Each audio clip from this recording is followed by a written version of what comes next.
Hello friends, आप सबका Minhaj class में स्वागत है। So I am Ashwini Kumar. We have started a series of allied exam. मैं आपको अलाइड एग्जाम के बारे में बता रही थी। अलाइड एग्जाम के लिए हमने एक सीरीज लॉन्च की हुई है, तो उसी पेशकश में हमने एनवायरनमेंट की भी सीरीज लॉन्च की है। हम एनवायरनमेंट की सीरीज को स्टार्ट कर रहे हैं, जिसमें हम फर्दर कुछ टॉपिक्स को करेंगे जो हमारे एग्जाम पॉइंट ऑफ व्यू से बहुत इंपॉर्टेंट है। उन टॉपिक्स को हम कोशिश करेंगे कि पहले 8 से 10 लेक्चर के अंदर कवर अप करें, क्योंकि एग्ज़ाम हमारे बहुत नियर बाय है। तो ये है कि जितनी जल्दी हो सके उनको रिवाइज करें। और हमारी इसी कोशिश में हमने ऑलरेडी 2 सीरीज या 3 सीरीज लॉन्च कर चुके हैं। ज्योग्राफी की हुई है, पॉलिटी की हुई है और एमसीक्यू सीरीज लॉन्च की हुई है। तो इसी पेशकश में चलते हैं कि क्या क्या हमने इस सीरीज में पढ़ना है और किन किन टॉपिक्स के ऊपर हमारा ध्यान रहेगा एनवायरनमेंट में। जो सबसे पहला टॉपिक हमने डिस्कस करना है अपना बेसिक्स ऑफ एनवायरनमेंट। ये एनवायरनमेंट होता क्या है, हैबिटाट होता क्या है या इकोसिस्टम होता क्या है, जिसको हम आज ही करेंगे फर्दर। और उसके बाद नेक्स्ट क्लासेस में हम करेंगे function and type of ecosystem की क्या क्या फंक्शन है, इकोसिस्टम के क्या क्या टाइप्स हमें देखने को मिलते हैं। उसके बाद हम बात करेंगे कि बायोडाइवर्सिटी क्या होती है, उसकी टाइप्स क्या क्या होती हैं। उसके बाद हम बात करेंगे बायोडाइवर्सिटी एंड इट्स कंजर्वेशन की, कि बायोडाइवर्सिटी की जरूरत क्यों है, हमें उसकी कंजर्व करने की जरूरत आखिर क्यों आन पड़ी है। ठीक है, उसके बाद हम बात करेंगे वाइल्ड लाइफ कंजर्वेशन और इम्पोर्टेंट पॉलिसीज एक्ट के बारे में। वाइल्ड लाइफ के बारे में बात वैसे ही हम उसकी पॉलिसीज के बारे में बात की, वाइल्ड लाइफ प्रोटेक्शन एक्ट है या प्रोजेक्ट गीता है या फिर हमने एनवायरमेंटल एक्ट बनाए हैं या अदर जो जितने भी एक्ट हमारे द्वारा बनाए, जो गवर्नमेंट ऑफ इंडिया के द्वारा बनाए गए हैं, उनके बारे में बात करेंगे। ठीक है, इसके बात करेंगे क्लाइमेट चेंज के बारे में। क्लाइमेट होता क्या है, उसके कॉजेज क्या है, इम्पैक्ट क्या है, मिटिगेशन क्या है। और उसके बाद जो हमारा टॉपिक रहेगा वो रहेगा इंटरनेशनल एनवायरनमेंट कन्वेंशन एनजीओज के बारे में या फिर लॉज के बारे में, जो इंटरनेशनली एक्सेप्टेबल है। ठीक है, इंटरनेशनल यूनियन जो एनवायरनमेंट कन्वेंशन जैसे सीओपी की हम बात सीओपी न्यूज़ में सुनते हैं, या फिर इंटरनेशनल सोलर अलायंस जैसे एजेंसीज की बात करते हैं, जो हम इसके लिए या यूनाइटेड नेशन एनवायरमेंट कंजर्वेशन या यूनाइटेड नेशन डिजर्ट कोडिफिकेशन की बात करते हैं। ठीक है, यूएनडीसीसी जैसे की बात करते हैं या फिर यूएन क्लॉज की बात करते हैं। उन सब के बारे में भी हम थोड़ा थोड़ा पता होना चाहिए, कब कौन से एक्ट आए हुए हैं उनके बारे में, क्योंकि फर्दर हमने देखा गया कि स्टेट पीसीएस या लाइट जैसे एग्जाम में इसके ऊपर क्वेश्चन आते हैं। ठीक है, उसके बाद मिसलेनियस टॉपिक्स में हम बात करेंगे कि नेशनल पार्क क्या हो।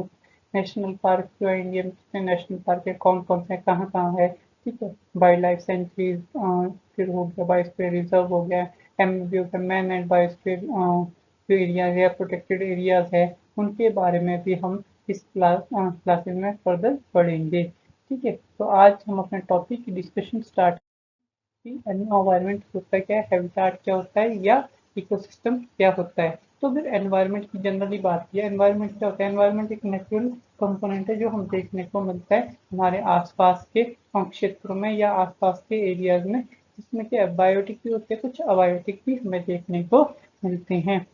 बायोटिक भी देखने को मिलते हैं और अबायोटिक भी देखने को। बायोटिक में बात की, बायोटिक में किस तरह के होते हैं, जिसमें लिविंग ऑर्गेनिज्म रहते हैं उनको बायोटिक के नाम से जानते हैं। और अबायोटिक होते हैं जो फिजिकल होते हैं, मतलब डायरेक्टली ड्राइव नहीं हो सकते उनको, जो डायरेक्टली जो है उनको लिविंग ऑर्गेनिज्म नहीं बोलते या नॉन लिविंग ऑर्गेनिज्म बोलते हैं। वो इंटरेक्ट करते हैं आपस में एक दूसरे के साथ, जिसको एनवायरनमेंट कहते हैं। ठीक है, एनवायरनमेंट कहा जाता है जो इंटरेक्शन शेप करती है उनके हैबिटाट को और इकोसिस्टम ऑफ ऑर्गेनिज्म को। ठीक है, उसको भी एनवायरनमेंट की डेफिनेशन में रखा जाता है कि एनवायरनमेंट क्या है। जब वो इंटरेक्शन करेंगे उनकी शेप एक हैबिटाट देंगे, एक इकोसिस्टम बना देंगे, उसको एनवायरनमेंट कहा जाता है। जैसे ग्रुप ऑफ स्पीसीज आपस में रहती है, ये एक पूरा ग्रुप है। ठीक है, तो ये आपस में रह रहा है, एक दूसरे के साथ इंटरेक्ट कर रहे हैं, वो हैबिटाट क्रिएट कर रहे हैं वहाँ पे रहने के लिए। जैसे जंगल है, वो जंगल में अलग अलग जानवर रहते हैं, वो आपस में क्या हैबिटाट जो उनके लिए, वहाँ अलग अलग स्पीसीज भी है, ट्रीज भी हैं, प्लांट्स भी हैं या अदर्स भी हैं, शर्ब्स भी हैं। तो वो सब मिलके क्या एक एनवायरनमेंट का क्रिएशन करते हैं, उसको हम एनवायरनमेंट कहते हैं। ठीक है, अब हमने बात की बायोटिक भी होते हैं, कुछ अबायोटिक होते हैं। अगर बायोटिक में हम बात करें तो बायोटिक में हमें देखने को मिलता है जैसे फंजाई देखने को मिलता है, प्लांट्स देखने को मिलते हैं, प्रोटिस्ट देखने को मिलते हैं, एनिमल्स देखने को मिलते हैं, आर्चन्स देखने को मिलते हैं या बैक्टीरिया देखने को हमें मिलता है। अगर अबायोटिक में बात की जाए तो एयर्स देखने को मिलती है, सैलिनिटी देखने को मिलती है, सॉइल्स हो गया, टेम्परेचर हो गया, लाइट्स हो गया, वाटर, लाइट वाटर मिनरल्स हो गया या पीएच हो गया या हमें ह्यूमिडिटी देखने को मिलती है। ये सारे क्या है, अबायोटिक के फैक्टर्स हैं। देखो एक जो एनवायरनमेंट है वो हमेशा एक दूसरे के ऊपर डिपेंडेंसी रहती है, कुछ फैक्टर्स और रिलेट करते हैं एक दूसरे के साथ। फिर कोई भी एनवायरनमेंट है, सराउंडिंग है, वो एक दूसरे की डिपेंडेंसी के ऊपर ही चलता है। अगर मीनिंग ऑफ एनवायरनमेंट की बात की, एनवायरनमेंट का मीनिंग क्या है? एनवायरनमेंट वही एवरीथिंग अराउंड अस, सब कुछ जितना भी हमारे आसपास चारों ओर देखने को तो सारा क्या एनवायरनमेंट है, जिसमें living organism, non living organism आते हैं। जैसे उनमें हम बात करें सॉइल, वाटर, एनिमल, प्लांट, ये सारे अडॉप्ट करते हैं आप एक दूसरे को, उसको अपने आसपास की को उसको एनवायरनमेंट के नाम से जाना जाता है। अगर हम फंक्शन की बात करें कि एनवायरनमेंट के फंक्शन हमें क्या क्या देखने को मिलते हैं या उनके फंक्शन, तो अगर एनवायरनमेंट के फंक्शन की बात की जाए तो ये कैसे प्रोवाइड होते हैं? ये प्रोवाइड करते हैं हमें प्रोडक्शन के लिए रिसोर्सेज प्रोवाइड करते हैं। जैसे जब हम प्रोडक्शन करते हैं, ये प्रोडक्शन एक प्रोसेस है जिसमें क्या है, प्रोडक्शन एक प्रोसेस है जिसमें हम नेचुरल जो हमारे रिसोर्सेज हैं उनको हम यूजेबल ऑब्जेक्ट में कन्वर्ट करते हैं। जैसे हम मान लो सनलाइट की बात करें, सनलाइट के जब सनलाइट आती है नेचुरल सोर्सेज से आती है, पर उसका यूटिलाइजेशन नहीं है, पर हम जब उसको यूजेबल फॉर्म में कन्वर्ट कर देते हैं तो उसको क्या है, वो एक प्रोडक्शन प्रोसेस हो गया, अभी उसको यूज कर रहे हैं हम अपनी एनर्जी के सोर्स के रूप में, वो प्रोडक्शन है। नेचुरल रिसोर्सेज जो प्रोवाइड करते हैं इकोसिस्टम को, जिसमें हमें क्या है, इकोसिस्टम प्रोवाइड करते हैं, जो रॉ मटेरियल होता है उसको प्रोडक्शन के थ्रू हम अपनी यूटिलाइजेशन कर सकते हैं। जैसे अगर बात करें एनवायरनमेंट में दो तरह के सोर्सेज हमें देखने को मिलते हैं, renewable and non renewable sources. अगर रिन्यूएबल की बात की जाए तो ऐसे सोर्सेज जो बार बार रीयूज किए जाते हैं, उनको बार बार एनवायरनमेंट में वो अपने आप अडोप्टेबिलिटी होती है कि वो अपने आप को फुलफिल कर लेते हैं। और नॉन रिन्यूएबल सोर्सेज वो सोर्सेज होते हैं जो एक बार खत्म हो गए तो दोबारा बनने में लाखों हजारों सालों का समय लगता है। ठीक है, अगर देखो टाइप ऑफ नेचुरल रिसोर्सेज में बात करें रिन्यूएबल और नॉन रिन्यूएबल, तो रिन्यूएबल सोर्सेज की अगर एग्जांपल की बात की जाए, सन हमें देखने को मिलता है, प्लांट्स हमें देखने को मिलता है, एनिमल्स देखने को मिलता है या वाटर हमें देखने को मिलता है। तो नॉन रिन्यूएबल की बात की जाए तो मिनरल्स हमें देखने को मिलते हैं, सॉइल्स देखने को मिलती है, कोल देखने को मिलता है, नेचुरल गैसेस देखने को हमें मिलती है। ये हमारे नॉन रिन्यूएबल सोर्सेज के एग्जाम्पल हैं। अब देखो अगली क्वेश्चन है वो एक ऑब्जर्व ऑब्जर्व वाटर्स या एसिमुलेट वाटर्स। जितना भी हमारे प्रोडक्शन और कंजप्शन एक्टिविटी से प्रोड्यूस होता है बेस्ट होता है, हम उसको क्या है, अगर वाटर की भी बात करें, वाटर जितना हमारा बेस्ट वाटर होता है हम क्या नालियों में फेंक देते हैं और नालियों में जाके तो नालों में जाकर नालों से फ्रेश हो जाता है और बाकी जाके एनवायरनमेंट में मिल जाता है। ठीक है, उसको हम या जितना भी हमारे पास एनवायरनमेंट है अगर अदर बेस्ड है वो भी क्या फ्रेश करते हैं उसको। ठीक है, कूड़े में देते हैं, कूड़े के बाद रीयूज जब वो सैनिटेशन सेंटर्स में जाता है या हमारे जो डंपिंग एरिया में जाता है उसको रीयूजेबल को लग कर दिया, नॉन रिन्यूएबल को लग कर दिया जाता है, उसको डंप कर दिया जाता है एनवायरनमेंट में मिलकर वो दोबारा से यूजेबल फॉर्म में आ जाता है। ठीक है, उसके बाद अगर अगली जो बात किया उसकी आती है सस्टेन लाइफ। तो एनवायरनमेंट जो है वो क्या कंटेन करता है, एनवायरनमेंट कंटेन करता है लाइट, एनवायरनमेंट जो है कंटेन करता है लाइट, अर्थ, ऑक्सीजन, वाटर्स, ये सब कंटेन करता है। एक कंपोनेंट जो है बेसिक नीड है ह्यूमन लाइफ की, जो सर्वाइव करने के लिए हमें चाहिए। एनवायरनमेंट सस्टेन करता है लाइफ को ताकि प्रोवाइड कर सकें मेजर एलिमेंट्स। अगर एनवायरनमेंट इन सबको सस्टेन ही करेगा, कैसी कोल की फॉर्मेशन होगी, कैसे अदर फॉर्मेशन मिनरल्स की फॉर्मेशन होगी, हम नीचे से जियोग्राफी में पढ़ाई है इन चीज़ों की फॉर्मेशन में लाखों ईयर का, लाखों मिलियन और लाख मिलियंस ऑफ ईयर्स का टाइम लगता है। तो इन चीज़ों के लिए हमें एनवायरनमेंट के ऊपर डिपेंड करना पड़ता है।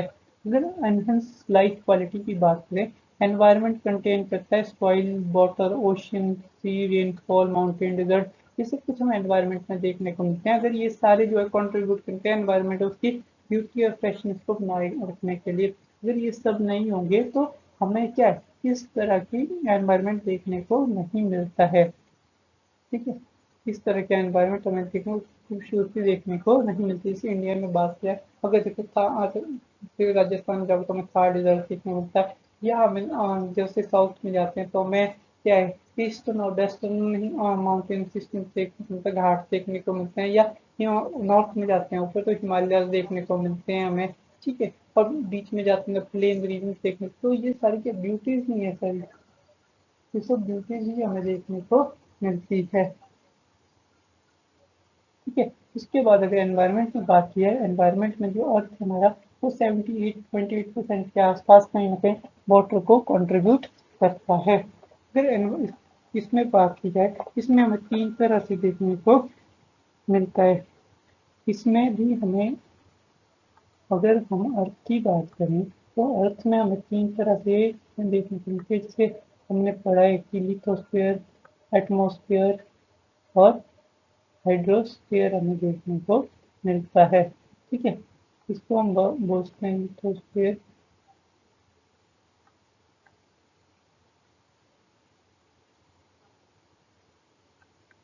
लिथोस्फीयर और इसको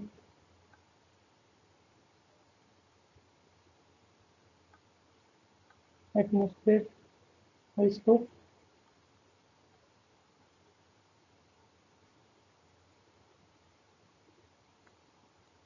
हाइड्रोस्फीयर, हाइड्रोस्फीयर। ठीक है, और बीच में हमें देखने को मिलता है, जस्ट अ मिनट,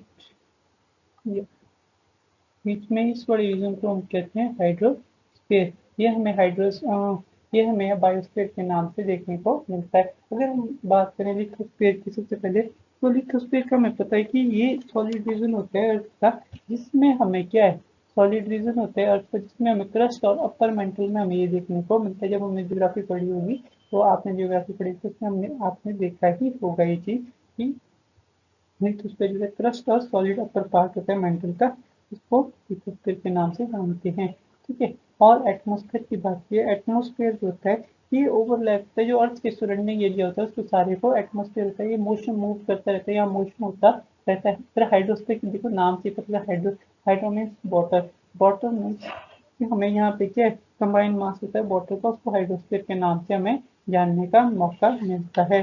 फिर बायोस्फीयर की बात करें, बायोस्फीयर एक बायोलॉजिकल कंपोनेंट है लाइफ का, जहाँ पे क्या है अलग अलग जैसे सॉइल इरोजन जैसी चीजें होती है, या हमें सिर्फ हाइट टेम्परेचर वगैरह देखने को मिलता है, माउंटेन सिस्टम देखने को मिलता है। ठीक है, तो इन चीज़ों के बारे में थोड़ा सा हम डिटेल में आगे पढ़ेंगे। तो ये भी हमारे एक बेसिक कंपोनेंट है जो हमें देखने को मिलते हैं।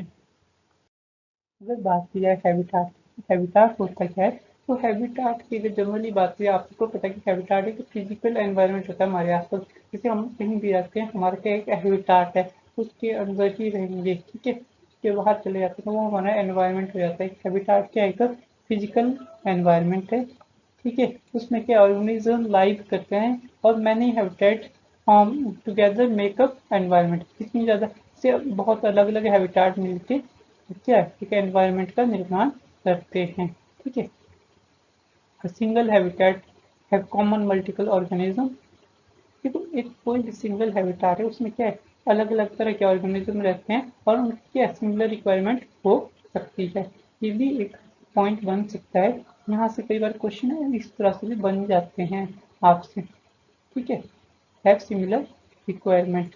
फिर एग्जांपल की बात की जाए, जैसे सिंगल एक्वेटिक सिस्टम हैबिटाट है, उसमें क्या है फिश रहती है, फ्रॉग रहती है, क्रैब रहता है, फाइटोप्लैंक्टन रहते हैं। इन सब की जो एडेप्टेबिलिटी है वो किसके ऊपर डिपेंड करती है, ये सारे लाइव करते हैं वाटर के ऊपर, कि हमें वाटर, उनको सबको वाटर चाहिए, वाटर के ऊपर डिपेंडेंसी है। अगर वेरियस स्पीसीज है उन सब की क्या सिमिलर रिक्वायरमेंट है। ठीक है, वो शेयर करते हैं हैबिटाट को। ठीक है, जैसे फॉरेस्ट लेक्स वगैरह होगी, उन सबको शेयर करते हैं। अगर हैबिटाट की बात करें, हैबिटाट एक स्पेसिफिक प्लेस होता है ज़्यादातर। ठीक है, उसमें प्लेस होता है या एनवायरनमेंट होता है जहाँ पे ऑर्गेनिज्म या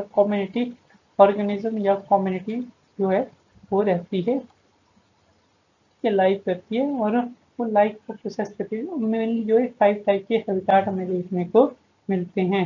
ये 5 टाइप ऑफ हैबिटाट देखने को मिलते हैं। अगर जितना फिजिकल और बायोलॉजिकल फीचर्स के साथ बात की जाए स्पेसिफिक की, तो हमें 5 तरह के देखने को मिलते हैं। सबसे पहला जो हैबिटाट में फॉरेस्ट देखने को मिलता है, हमें फॉरेस्ट में क्या हमें देखने को मिलता है कि फॉरेस्ट में अलग अलग स्पीसीज रहती है, अलग अलग एनिमल्स रहते हैं, ठीक है, बर्ड्स रहते हैं। तो ठीक हैबिटाट है उनके लिए।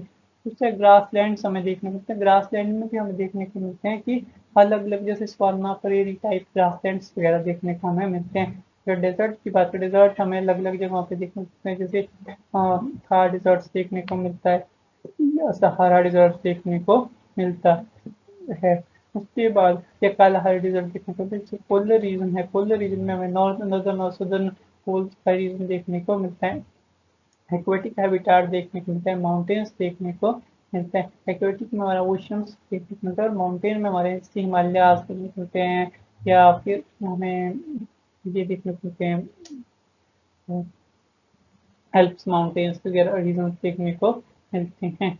या सॉरी विंड्स हैं, पर एल्प्स वगैरह जैसे माउंटेन सिस्टम देखने को मिलता है जो यूएसए वगैरह में देखने को मिलता है। रॉकी माउंटेन सिस्टम हो गया, ये सारी क्या माउंटेन सिस्टम के पास। ठीक है, फिर हैबिटाट में देखो अगर बात की जाए तो हैबिटाट में हमें टेरिस्ट्रियल और एक्वेटिक दो मेन सिस्टम देखने को मिलते हैं। पर मेन सिस्टम टेरिस्ट्रियल और एक्वेटिक है। टेरिस्ट्रियल में हमें देखने को मिलता है डेजर्ट्स, और माउंटेन में माउंटेन्स और ग्रासलैंड्स। ये तीन जो है इसके टेरिस्ट्रियल माउंटेन्स के टेरिस्ट्रियल हैबिटाट के टाइप्स हैं। उसके बाद हमें देखने को मिलते हैं एक्वेटिक। एक्वेटिक में हमें ओशियंस और पॉन्ड्स देखने को मिलते हैं टेरिस्ट्रियल में है। उसके बाद अगर हैबिटाट और एनवायरनमेंट में डिफरेंशिएशन की बात की जाए तो हैबिटाट में जो है हमेशा ही हमें लाइफ देखने को मिलती है, पर एनवायरनमेंट में ये जरूरी नहीं कि लाइफ ही हो, वहाँ पे और भी बहुत सी चीज़ें हो सकती है। ठीक है, वहाँ पे प्लांट्स हो सकते हैं, वहाँ पे जरूरी नहीं है लाइफ ही हो, कुछ बहुत चीज़ें भी हो सकती है वहाँ पे, वो सारा क्या एनवायरनमेंट ही होगा। ठीक है, ऑल हैबिटाट्स आर एनवायरनमेंट। देखो ये चीज बन सकती है कि क्या सारे हैबिटाट एनवायरनमेंट होते हैं? हाँ, सारे हैबिटाट एनवायरनमेंट होते हैं, but all environment are not habitat. ये सारे एनवायरनमेंट जो है हैबिटाट नहीं होते हैं। ठीक है, हैबिटाट की जो है ऑलवेज प्रेफर करते हैं वन स्पीसीज को। ठीक है, हैबिटाट हमेशा एक स्पीसीज का ही होगा, पर जो एनवायरनमेंट है वो एक स्पीसीज का नहीं, वो बहुत सी स्पीशीज मिलके एक एनवायरनमेंट को बनाती है। ठीक है, कि मैंने इतने ज़्यादा हैबिटाट्स हैं वो सारे मिलके क्या एक एनवायरनमेंट का निर्माण करते हैं। जो एनवायरनमेंट है वो गवर्न करता है प्रॉपर्टीज को हैबिटाट की, बट हैबिटाट जो है एनवायरनमेंट प्रॉपर्टी को गवर्न नहीं कर सकता। एनवायरनमेंट कर सकता है हैबिटाट की प्रॉपर्टीज को सारी को गवर्न, पर हैबिटाट नहीं करेगा। ठीक है, तो आज के लिए हमारा इतना ही लेक्चर रहेगा। अब हम आगे इसको फर्दर कंटिन्यू करेंगे, छोटी छोटी क्लासेस में इसको कंटिन्यू करने की कोशिश करेंगे और अगले कुछ दिनों में हम इसको ख़त्म कर देंगे। Thank you for enhance classes. आप सब हमारे चैनल को ज्वाइन करें और लाइक करें, सब्सक्राइब करें। अगर आप लोग ग्रो करेंगे तभी हमारा चैनल भी आगे ग्रो करेगा, या हमें ये तो उम्मीद मिलेगी कि यार हम एक सही एफर्ट कर रहे हैं आप लोगों के लिए, ताकि हमें भी है कि आप लोगों के एग्जाम में कुछ ना कुछ हेल्प हो जाए हमारे द्वारा। Thank you.